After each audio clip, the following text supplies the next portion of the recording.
그리고 윤 대통령의 이번 순방에서 가장 눈길을 끌었던 건 바로 동행한 취재 기자단을 대하는 방식이었죠. 민주당이 순방 결과보다 더 날을 세운 것도 이 부분이었습니다.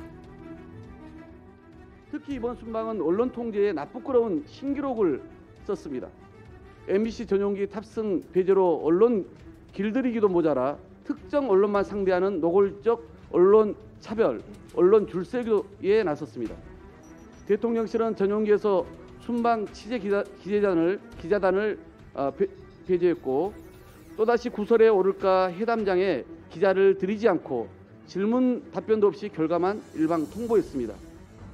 네, 실제로 앞서 꼽아드린 이번 순방의 메인 이벤트, 이 4연속 정상회담 모두 기자가 직접 들어가 취재한 적이 없었습니다. 대통령실은 회담 상대 국가와의 논의 끝에 그렇게 결정된 거라고 설명했는데요. 그럼에도 불구하고 여권에서도 비판은 나옵니다.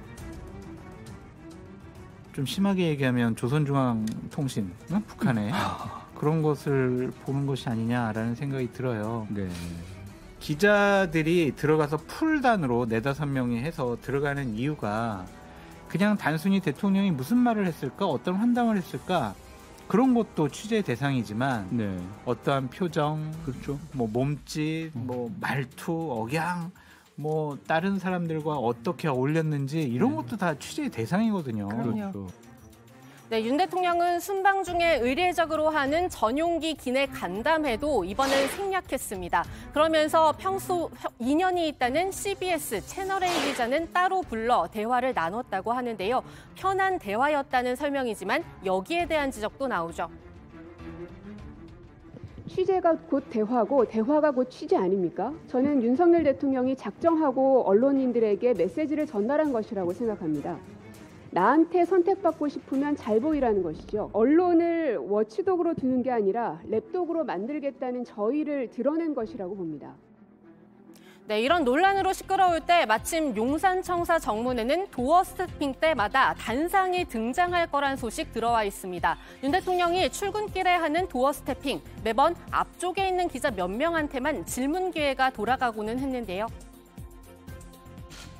맨날 하시는 분만 계속 오시네? 다른 분들은 뭐 질문 준비한 거 없어요? 네, 뒤편에 있는 기자들도 단상에 올라서게 해서 질문할 수 있게 한다는 윤 대통령 뜻이 담긴 거라고 합니다. 한마디로 소통 강화를 위해서라는 설명인데요. 하지만 원할 때만 하는 소통은 오히려 마이너스가 될 수 있다는 지적 나옵니다. 이번 순방 점수 역시 그 지점에서 다 깎여 나갔다는 평가도 있습니다.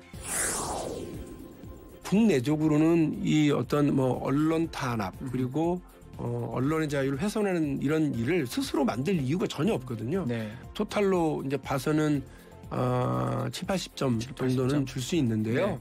원래 그 학생들 좋은 점수 받아도 네. 지각, 무단 지각이나 무단 결석 있으면 네. 마이너스 되는 것처럼 평가에서 이 전반적으로 반영이 되게 되면 말씀드린 것처럼 스스로 성과를 거둬차는 기상천외한 대통령의 모습을 보이고 있습니다.